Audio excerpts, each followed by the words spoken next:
Halo,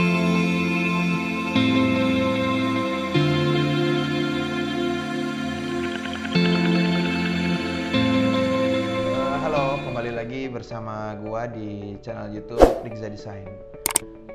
Udah lama baru sempet lagi bikin video, baru sempet lagi upload karena banyak urusan lah ya.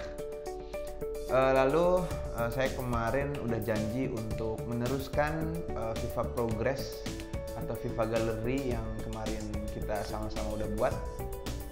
Kemarin itu di video ketiga baru sampai ke false bottom.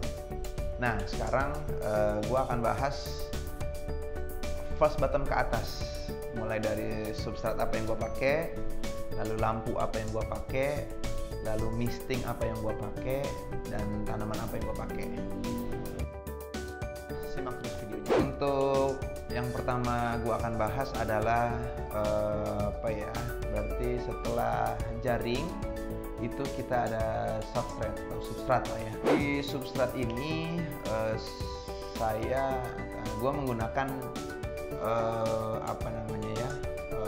kayak substratum gitu. Jadi kayak media soilnya aquascape, tapi ini gue mix. Jadi bagian setelah jaring adalah soil dari Dartfrogpedia yang pertama dan soil dari Neosoil. Gua campurkan ke dua soil itu, lalu gua taruh di atas jaring. Nah setelah gua taruh itu, gua ada sumbu yang gua taruh ke setelahnya. Gua taruh setelahnya ada sumbu. Gunanya sumbu itu untuk apa? Jadi setelah gua lihat-lihat, di anak-anak hidroponik itu air yang menampung di bawah bisa mengalirkan ke atas menggunakan sumbu. Jadi gua gunakan sumbu. Nanti kita lihat bareng-bareng, ada videonya tentang wick system namanya di bagian sumbu itu.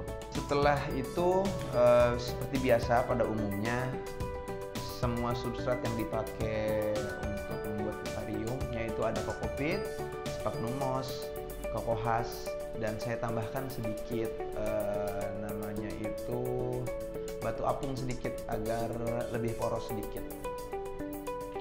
Setelah masuk ke substrat, kita masuk ke bagian lampu yang kedua. Oke, selanjutnya yang gua akan bahas adalah lampu.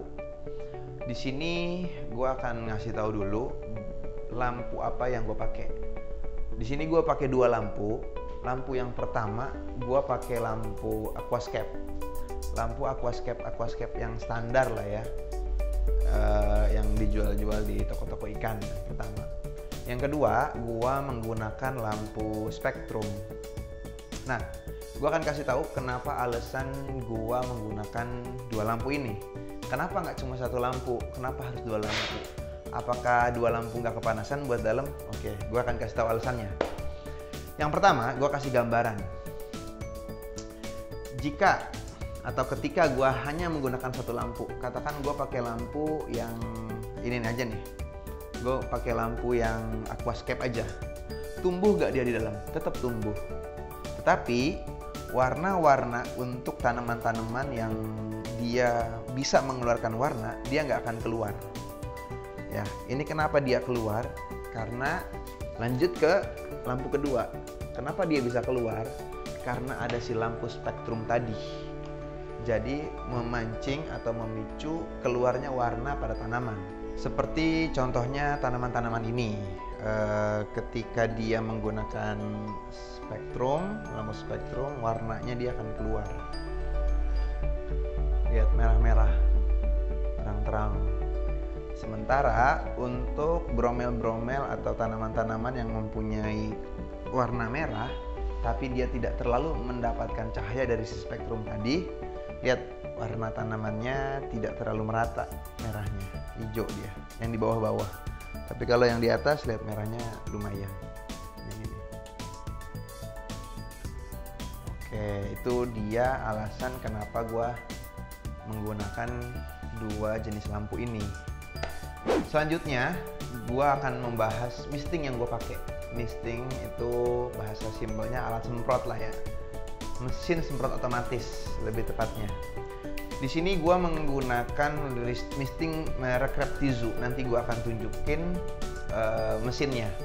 Kenapa gua milih misting itu? Gua beli misting yang tampungan airnya 10 liter. Nah, kenapa gua beli yang begitu besar? Karena kebutuhan FIFA di galeri ini lumayan cukup banyak.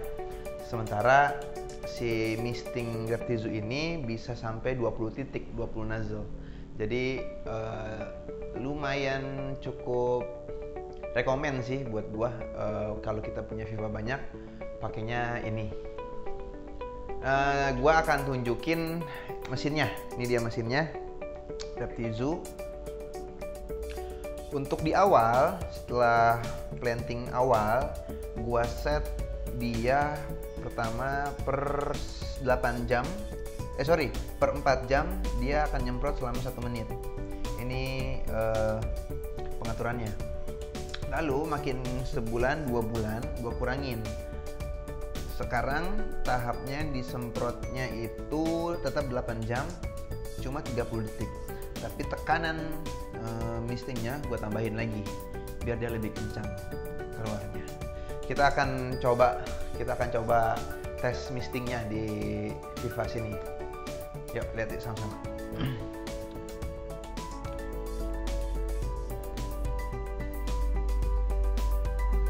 Ditunjukin aja, Rap.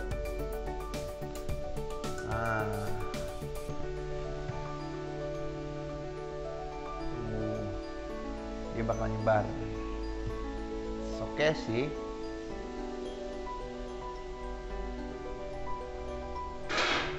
Selama kita setting dia akan nyala, nanti dia akan otomatis mati sendiri. Maka dari itu misting termasuk yang memudahkan untuk maintenance di vivarium.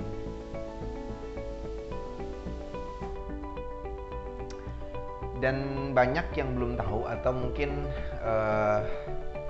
yang belum mengedukasi mungkin ya. Di sini untuk misting atau di vivarium gua sangat menyarankan jangan nggak menggunakan air destilasi, yaitu air RO.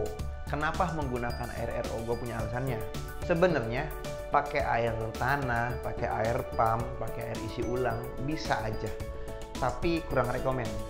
Alasannya yaitu karena kita di vivarium ini tidak seperti akuarium ya, tidak full air. Dia akan membuat bercak-bercak setelah kita semprot itu di pinggir-pinggir sini, di pinggir-pinggir kaca akuarium. Sementara kalau kita menggunakan air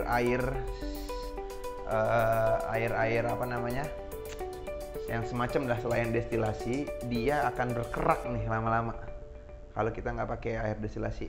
Tapi kalau kita pakai air RO, dia lebih jernih, gampang dielapnya, gampang dibersihinnya.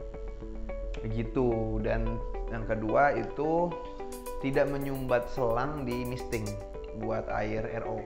Kalau air biasa itu karena dia mengandung banyak zat besi, zat kapur, sehingga lama-lama akan tersumbat.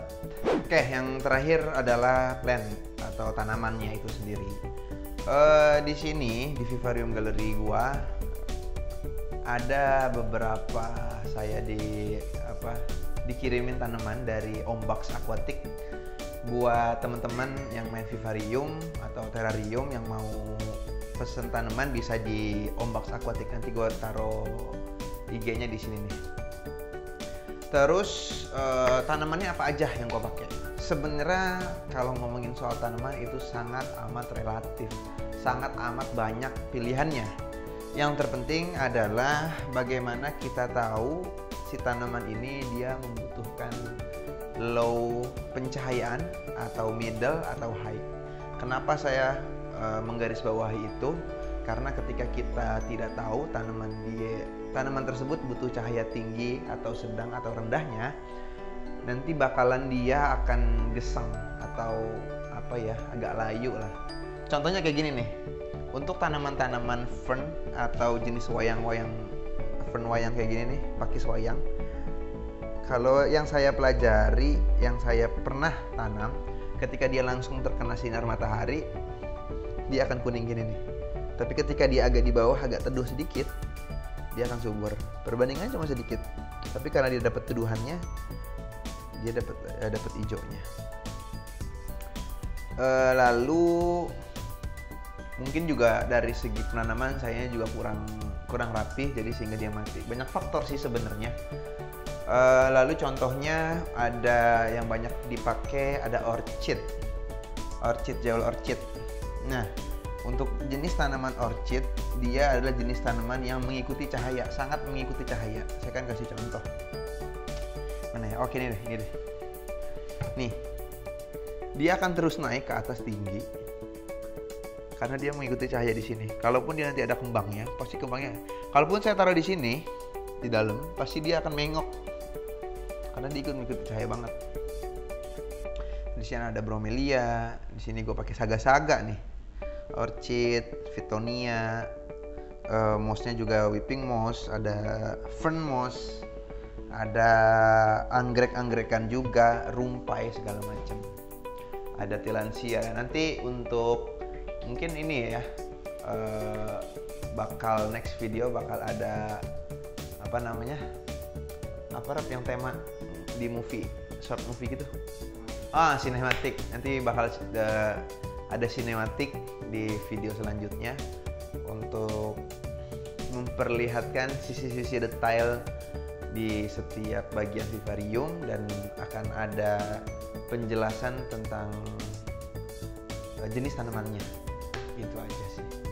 Oke, mantap. Oke, di akhir video gua banyak-banyak mengucapkan terima kasih untuk supportnya. Maaf juga lama nggak bikin upload video di YouTube karena lagi banyak yang mesti dikerjain sih.